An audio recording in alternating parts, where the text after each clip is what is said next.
Welcome back to new video. और आज की इस वीडियो में बहुत ही नॉर्मल सी वीडियो होने वाली है। यहाँ पर मैं आपको बताऊंगा मेरे प्रोजेक्ट्स जो मैंने अपने कॉलेज के दौरान किए थे और उसकी वजह से मुझे आसानी से जॉब मिली। तो चलिए डिस्कस करते हैं प्रोजेक्ट्स के बारे में। लेकिन उससे पहले मैं आपको बता दूं, यदि आप फ्रेशर हो और आप जॉब्स के लिए जा रहे हो या फिर आप इंटर्नशिप के लिए जा रहे हो, सेकंड थर्ड ईयर में हो, तो यदि आप इन 4 प्रोजेक्ट्स को करते हो तो मैं ये दावे के साथ कह सकता हूँ आपको इंटर्नशिप या फिर जॉब 101% मिलने वाली है। क्योंकि यहाँ पर बहुत ही ज़बरदस्त कॉन्सेप्ट मैंने अपने समय में यूज़ कर लिए थे। फोर्थ ईयर में मैंने इस सब चीज़ों को किया था। तो यदि आप इनको करते हो तो मैं इतना श्योर हूँ कि आपको जॉब ढूंढने में कोई परेशानी नहीं होगी, क्योंकि आपका रिज्यूमे में ऐसे प्रोजेक्ट्स होंगे जो कि मतलब एक अलग लेवल के होंगे। तो चलिए उस प्रोजेक्ट को हम आपको दिखाते हैं एक एक करके। तो 4 प्रोजेक्ट्स मेरे पास होने वाले हैं, तो एक एक करके हम उसके बारे में डिटेल में जाएंगे। लेकिन उससे पहले मैं थोड़ा ओवरव्यू देता हूँ। तो सबसे पहले आपको करना क्या है, आपको यदि कोई डोमेन पसंद है तो आप उसमें अच्छे से नॉलेज गेन करिए बेसिक्स के बारे में। उसके बाद कोई प्रोजेक्ट को क्रिएट करिए। नहीं तो होगा क्या ना कि आप इस वीडियो को देख कर प्रोजेक्ट क्रिएट करने जाएंगे और आप फैल जाएंगे, कुछ नहीं होने वाला आपसे। तो सबसे पहले आपको अपनी डोमेन डिसाइड करनी है, उसमें थोड़े से नॉलेज गेन करने हैं, बेसिक्स एटलीस्ट। उसके बाद आप कोई प्रोजेक्ट को उठाइए, नहीं तो आप डिमोटिवेट होंगे और बहुत ही ज़्यादा नुकसान होगा आपका खुद का, टाइम का भी और आगे आपका जो कॉन्फिडेंस होगा उसका भी। तो यहाँ पर मैं अपने प्रोजेक्ट्स के बारे में थोड़ी सी इन्फॉर्मेशन देता हूँ। तो पहले मैंने यहाँ पर एक नोट टेकिंग ऐप क्रिएट किया था। फिर मैंने यहाँ पर सीखा था कि रेस्ट एपीआई को कैसे इंटीग्रेट करते हैं एंड्रॉयड ऐप में। उसके बाद मैंने यहाँ पर एक म्यूजिक प्लेयर एप्लीकेशन बनाया था। लास्टली मैंने यहाँ पर एक ई कॉमर्स एप्लीकेशन बनाया था। तो इन चारों एप्लीकेशन को मैंने अपने रिज्यूमे पे इंक्लूड किया था और इसकी मदद से मुझे जॉब ढूंढने में बहुत आसानी हुई यार। इंटर्नशिप बहुत ईजिली मिलते थे मुझे। तो ठीक है, अब इसके बारे में डिटेल में डिस्कस करते हैं कि कैसे कैसे क्या क्या चीज़ें आपको सीखने को मिलेगी यदि आप इन प्रोजेक्ट्स को करते हो। और यदि आपको सीखना है तो ये सारी चीज़ें मेरे इस चैनल पे मिल जाएगी, नियर अबाउट सारी चीज़ें। ऑलराइट देन, पहला एप्लीकेशन हमारा है नोट टेकिंग एप्लीकेशन। तो नोट टेकिंग एप्लीकेशन में हम लोग बेसिकली यूज़र से कुछ नोट्स को लेते हैं, सेव करते हैं अपने डेटाबेस में और उसको यूज़र को शो करते हैं। तो यहाँ पर आप सीखोगे क्या, सबसे पहले आप लोग यहाँ पर सीखोगे रिसाइकलर व्यू, जो कि बहुत इंपॉर्टेंट कंपोनेंट है। यदि आप एंड्रॉइड एप्लीकेशन डेवलपमेंट में थोड़े भी फेमिलियर हो तो आपको ये आइडिया होगा कि रिसाइकलर व्यू कितना इंपॉर्टेंट है आपके लिए। सेकंड, आप सीखोगे कि इसके लिए अडाप्टर हम लोग कैसे क्रिएट करते हैं। उसके बाद हम लोग सीखेंगे रूम डेटाबेस के बारे में, तो कि इसी की मदद से हम लोग अपने डेटाबेस को क्रिएट करते हैं और मैनेज करते हैं उन डेटा को जो यूज़र हमको देता है। तो रूम डेटाबेस आप यहाँ पर अपना क्रिएट करोगे, आपको आइडिया होगा कि रूम डेटाबेस हम लोग कैसे क्रिएट करते हैं। उसके अलावा हम लोग इस डेटाबेस को एक्सेस कैसे करते हैं, तो उसके लिए हमारे पास होता है डेटा एक्सेस ऑब्जेक्ट्स। तो आप इसको भी क्रिएट करोगे खुद से। तो आपको यहाँ पर आइडिया होगा कि हम लोग कैसे इंसर्शन करते हैं, बेसिकली क्रड ऑपरेशन जो हम परफॉर्म करते हैं वो कैसे करते हैं। तो इसके बारे में आपको यहाँ पर आइडिया होगा। इसके बाद आप इसको थोड़ा सा डीप अगर बढ़ाना चाहते हो थोड़ा इस एप्लीकेशन को, या फिर थोड़ा एडवांस बनाना चाहते हो, तो आप यहाँ पर इंट्रोड्यूस कर सकते हो model view model architectural pattern को। और यहाँ पर आप सीखोगे कि व्यू मॉडल को कैसे हम लोग मैनेज करते हैं। और इसके अलावा आप सीख सकते हो लाइव डेटा के बारे में या फिर फ्लो के बारे में। तो हमारे पास रूम डेटाबेस में एक्चुअली लाइव डेटा के लिए भी एक अलग एपीआई है और फ्लो के लिए भी एक अलग एपीआई है। तो आप उनका यूज़ कर सकते हो और वहाँ से आप सीख सकते हो कैसे हम लोग फ्लो का यूज़ करते हैं अपने रूम के साथ या फिर लाइव डेटा का यूज़ करते हैं अपने रूम के साथ। और लास्टली आप यहाँ पर व्यू मॉडल का यूज़ कर सकते हो यदि आप एमवीवीएम फॉलो करते हो, और इस व्यू मॉडल के हेल्प से आप डेटा को ऑब्जर्व कर सकते हो अपने एक्टिविटी में। इसके अलावा आप सीखोगे नेविगेशन के बारे में। तो यदि आप सिंगल एक्टिविटी पैटर्न को फॉलो करते हो तो आप यहाँ पर नेविगेशन कंपोनेंट का यूज़ करोगे।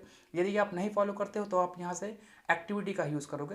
तो आपको यहाँ पर नेविगेशन के बारे में आइडिया होगा, क्योंकि आप जब यूजर किसी भी आइटम पे क्लिक करेगा तो वो जाएगा सेकंड स्क्रीन पर, जहाँ पर वो चीज़ों को एडिट कर सकता है, डिलीट कर सकता है, अकॉर्डिंग टू यू। आप जितना फीचर वहाँ पर डालना चाहें डाल सकते हैं।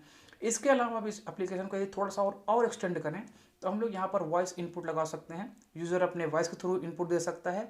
तो यहाँ पर आप ये भी सीख सकते हो कि हम लोग वॉइस इनपुट कैसे लेते हैं अपने एंड्रॉयड ऐप में। तो यदि आपको वॉइस इनपुट के बारे में सीखना है, नहीं आता है, तो डोंट वरी, मेरे पास इसका एक वीडियो है, आप इस चैनल पे चेक कर सकते हैं। और यदि आप नोट टेकिंग एप्लीकेशन को क्रिएट करना चाहते हो तो मेरी एक पूरी प्लेलिस्ट बनी हुई है इस चीज़ पर, तो आप उसको फॉलो कर सकते हो। उसका लिंक आपको यहाँ टॉप आई पे, नहीं यहाँ डिस्क्रिप्शन में लिंक उसका आपको मिल जाएगा। ऑलराइट, तो ये हमारा है पहला एप्लीकेशन। हमारा जो सेकंड एप्लीकेशन है वो है एक रेस्ट एपीआई इंटीग्रेशन। तो ये एक एप्लीकेशन है जहाँ पर हम किसी भी रेस्ट एपीआई को इंटीग्रेट करेंगे अपने एंड्रॉयड ऐप में। तो जब भी हम इस चीज़ को करेंगे तो हम ये सीखेंगे कि कैसे हम लोग यूज़ कर सकते हैं रेट्रोफिट को अपने एंड्रॉयड ऐप में in order to perform get request, post request, put request, patch request. तो जितने भी हमारे HTTP के रिक्वेस्ट होते हैं फिर मेथड होते हैं, उनको हम कैसे परफॉर्म करते हैं बाय यूजिंग रेट्रोफिट क्लाइंट। इसके अलावा हम लोग सीखेंगे कि कैसे हम लोग किसी भी जेसन को पार्स करते हैं, उनका मॉडल क्लासेस बनाते हैं अपने एंड्रॉयड ऐप में in order to use the JSON in our application. तो ये चीज़ें हम लोग सीखेंगे और हम लोग सीखेंगे कि इंटरसेप्टर्स क्या होते हैं, इंटरसेप्टर हम लोग क्यों यूज़ करते हैं, क्या फ़ायदे हैं इसके। और हम लोग यहाँ पर सीखेंगे कैसे हम लोग हेडर वगैरह को इंक्लूड कर सकते हैं अपने एंड्रॉयड ऐप में in order to perform rest API call. तो ये सारी चीज़ों को हम लोग सीख सकते हैं यदि हम किसी भी रेस्ट एपीआई को इंटीग्रेट करते हैं और यूज़ करते हैं अपने एंड्रॉयड ऐप में। तो यदि आप इसको करना चाहते हो, आप रेट्रोफिट के बारे में सीखना चाहते हो, तो डोंट वरी, मेरे पास इसका एक प्लेलिस्ट है। आपको उसका लिंक यहाँ आई पे नहीं, यहाँ नीचे डिस्क्रिप्शन में मिल जाएगा। तो आप वहाँ से ये चीज़ों को सीख सकते हैं कि हम लोग रेट्रोफिट का यूज़ कैसे कर सकते हैं, मेथड्स क्या क्या होते हैं और उन मेथड्स को हम कैसे परफॉर्म कर सकते हैं बाय यूजिंग रेट्रोफिट। तो ये एप्लीकेशन बहुत ही इंपॉर्टेंट है क्योंकि जब भी आप एंड्रॉयड ऐप को क्रिएट करते हो, जाहिर सी बात है आप सर्वर का यूज़ करोगे। सर्वर अगर इंक्लूड हुआ तो रेस्ट एपीआई होगी और रेस्ट एपीआई को आपको यूज़ करना पड़ेगा अपने एंड्रॉयड ऐप में। तो ये एक मस्ट क्रिएटिंग एप्लीकेशन है, आपको इसको क्रिएट करना चाहिए और सीखना चाहिए कि हम लोग कैसे रेस्ट एपीआई को इंटीग्रेट करते हैं। यदि आप इनिशियल फेज़ में हो, एंड्रॉयड ऐप डेवलपमेंट सीख रहे हो, तब भी आपको इसको करना चाहिए। यदि आप थोड़ा इंटरमीडिएट हो, तब तो हम लोग इसको यूज़ करते ही करते हैं रेगुलर बेस पे।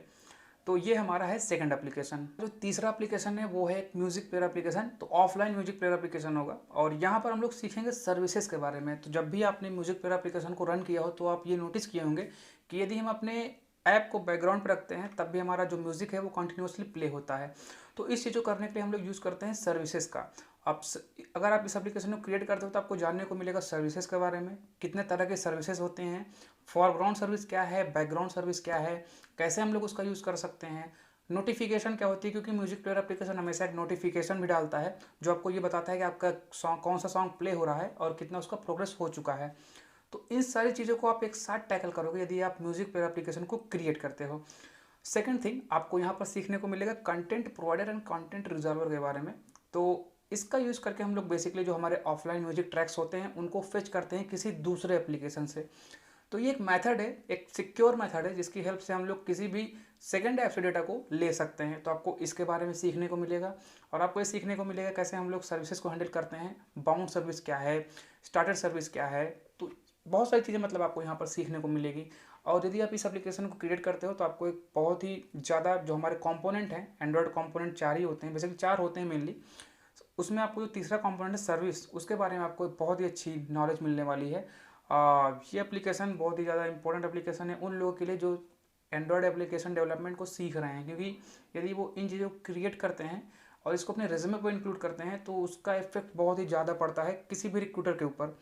तो ये मेरे नज़र में एक मस्ट क्रिएट एप्लीकेशन है उनके लिए जो सीख रहे हैं और उनके लिए भी जो सीख चुके हैं। तो इसमें बहुत सारी चीज़ें आप इंक्लूड कर सकते हो, आप मशीन लर्निंग के एल्गोरिथम लगा सकते हो, रीसेंट ट्रैक आप दे सकते हो अपने यूज़र को। तो कहने को बहुत सारी चीज़ें हैं, इसमें कर भी सकते हो आप बहुत चीज़ें, इसलिए ये एक मस्ट क्रिएट एप्लीकेशन है। तो हमारा जो चौथा एप्लीकेशन है वो है एक सिंपल सा ई कॉमर्स एप्लीकेशन। तो ई कॉमर्स एप्लीकेशन को क्रिएट करने के दौरान आप लोग उन सारी चीज़ों का यूज़ कर सकते हो जो हम लोगों ने पहले क्रिएट करके सीख चुका है। जैसे आप लोग यहाँ पर कैशिंग के लिए रूम डेटाबेस का यूज़ कर सकते हो। आप लोग यहाँ रेस्ट एपीआई को यूज़ करोगे ही करोगे क्योंकि एक ई कॉमर्स है बिना रेस्ट एपीआई के नहीं क्रिएट हो सकती। और उसके अलावा आप यहाँ पर यूज़ कर सकते हो सर्विसेज का। तो सर्विस का हम लोग यूज़ कर सकते हैं बेसिकली लोकेशन को ट्रैक करने के लिए, हम बहुत ईजिली इसको कर सकते हैं। और उसके अलावा आप लोग इसमें बहुत सारी चीज़ों को इंक्लूड कर सकते हो। जैसे हमारे पास टॉपिक्स हैं मल्टी मॉडुलर अप्रोच। तो एंड्रॉयड ऐप में एक तरीका ये भी होता है कि हम मल्टीपल मॉडल्स बना के अपने फीचर को यूज़ करें। तो आप इसको भी यहाँ पर इजीली कर सकते हो। जैसे आप लोकेशन ट्रैक के लिए एक अलग फीचर बना लिए, आपने कार्ड के लिए एक अलग फीचर बना लिया, तो बेसिकली आप फीचर वाइज मॉडलाइजेशन भी यहाँ पर इंक्लूड कर सकते हो। इसके अलावा आप लोग यहाँ पर यूज़ कर सकते हो क्लीन आर्किटेक्चर का यूज़ यहाँ पर इजीली कर सकते हो। तो बेसिकली ये एप्लीकेशन एक ऐसी एप्लीकेशन है जहाँ पर जितने आपको चीज़ें आती हैं आप सब यहाँ पर इंक्लूड कर सकते हो। तो इसीलिए मैंने इसको लास्ट में रखा है। और यदि आपको मल्टी मॉडल या फिर क्लीन आर्किटेक्चर के बारे में आइडिया नहीं है, डोंट वरी, मेरे पास उसकी प्लेलिस्ट है। आपको मेरे चैनल पे जाना है, प्लेलिस्ट सेक्शन में आपको यहाँ पर सारी प्लेलिस्ट मिल जाएगी क्लीन आर्किटेक्चर के बारे में, मल्टी मॉडल के बारे में, वहाँ से आप सीख सकते हैं।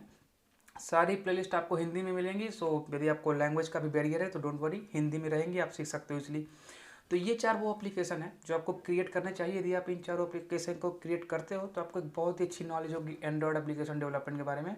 और यदि आप फ्रेशर हो और आपके पास इतनी नॉलेज है तो ये बहुत ईजिली आपको किसी भी जॉब पर लैंड कराने के लिए इनफ है। ऑलराइट, सो यही था इस वीडियो में। उम्मीद करता हूँ आपको थोड़ी बहुत इन्फॉर्मेशन लगी होगी कैसे हम लोग प्रोजेक्ट्स को क्रिएट कर सकते हैं, कौन कौन से प्रोजेक्ट्स हमें टैकल करने चाहिए for learning the basic of our android development. तो इसी के साथ इस वीडियो को ख़त्म करते हैं और उम्मीद करता हूँ आपको ये वीडियो पसंद आई होगी, इन्फॉर्मेशन थोड़ी अच्छी लगी होगी।